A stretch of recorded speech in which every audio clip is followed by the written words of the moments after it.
ಈಗ ಮಿಥುನ ರಾಶಿ ಅಂದ್ರೆ ಮಿಥುನ ರಾಶಿಯವರು ಡ್ಯುಯಲ್ ಕ್ಯಾರೆಕ್ಟರ್, ಆಲ್ವೇಸ್ ಕನ್ಫ್ಯೂಸ್ಡ್ ಅಂತ ನನ್ನ ಪ್ರಕಾರ.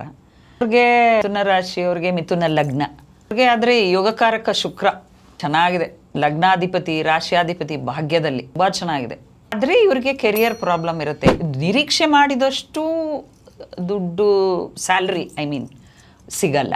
ಬಟ್ ಎಲ್ಲದೂ ಚೆನ್ನಾಗೇ ಇದೆ. ಧನಾಧಿಪತಿನೂ ಒಳ್ಳೆ ಹತ್ತರಲ್ಲಿರೋದ್ರಿಂದ, ಪಂಚಮಾಧಿಪತಿ ಶುಕ್ರ ಯೋಗಕಾರಕ, ಒಳ್ಳೆ ಸ್ಥಾನ, ಸಂತಾನ ಬಗ್ಗೆ ಯಾರು ಮಕ್ಕಳು ಆಗಿಲ್ಲ ಅಂತ ಕಾಯ್ತಾ ಇರ್ತಾರೆ ಮಿಥುನ ಲಗ್ನದವರು, ಅವ್ರಿಗೆ ಮಕ್ಕಳಾಗುತ್ತೆ, ಅವ್ರು ಟ್ರೈ ಮಾಡ್ಬೋದು. ಪಾಪ ಆಲ್ಟರ್ನೇಟಿವ್ ಇದಕ್ಕೆ ಹೋಗಿರ್ತಾರೆ, IVF ತೊಗೊಳ್ಬೇಕು ಅಂತಿರ್ತಾರೆ.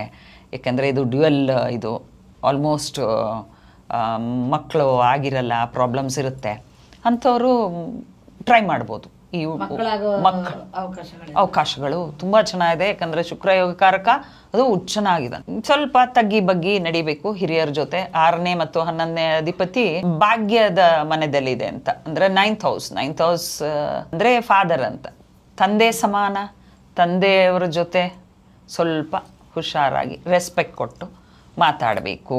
ಸಪ್ತಮಾಧಿಪತಿ ಗುರು ಲಗ್ನ ಕೇಂದ್ರದಲ್ಲಿರೋದ್ರಿಂದ ಗಂಡ ಹೆಂಡತಿ ತುಂಬ ಚೆನ್ನಾಗಿರ್ತಾರೆ. ಜಗಳ ಇಲ್ಲ, ಕದನ ಇಲ್ಲ, ಏನಿಲ್ಲ, ಅದಕ್ಕೊಂದು ವಿರಾಮ. ಓಕೆ, ವಿವಾಹ ಯೋಗ ಇದೆ ಇವರಿಗೆ. ಯಾರು ಮದುವೆ ಆಗಿಲ್ಲ, ಮಿಥುನ ರಾಶಿ ಮಿಥುನ ಲಗ್ನ. ನಾನು ಜಾಸ್ತಿ ಲಗ್ನದಲ್ಲೇ ಒತ್ತು ಕೊಡ್ತೀನಿ, ಯಾಕೆಂದರೆ ಲಗ್ನದ ಪ್ರಕಾರ ನೋಡಿದ್ರೆ ಸರಿಯಾಗಿ ಬರುತ್ತೆ. ಸೊ ವಿವಾಹ ಯೋಗ ಇದೆ. ಯಾಕೆ ಜಾಬ್ ಪ್ರಾಬ್ಲಮ್ ಬರ್ಬೋದು, ಕೆರಿಯರ್ ಪ್ರಾಬ್ಲಮ್ಮು ಅಂತಂದೆ ಅಂದರೆ 8, 9ರ ಅಧಿಪತಿ 10ರಲ್ಲಿದೆ.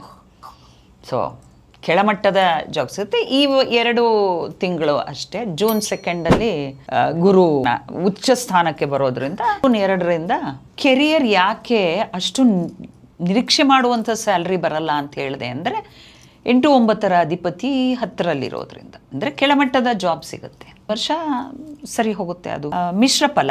10ನೇ ಸ್ಥಾನದಲ್ಲಿ ಸೂರ್ಯ ದಿಗ್ಬಲ ತಗೊಂಡಿರೋದ್ರಿಂದ ಯಾರು ದಕ್ಷಿಣದಿಂದ ಪೊಲಿಟಿಷಿಯನ್ಸ್ ಹೆಲ್ಪ್ ಮಾಡಿ ಕೆಲಸನೂ ಸಿಗ್ಬೋದು.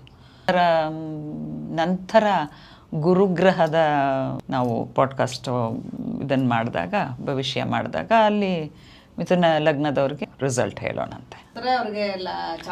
ಚೆನ್ನಾಗಿದೆ, ಹೌದು. ಯಾಕಂದರೆ 2ನೇ ಮನೆಗೆ ಉಚ್ಚ ಗುರು ತುಂಬ ಒಳ್ಳೆ ರಿಸಲ್ಟ್ ಕೊಡ್ತಾರೆ. 70% ಶುಭ ಅಂತ ಅನ್ಕೋಬೋದು ಮಿಥುನ ರಾಶಿ.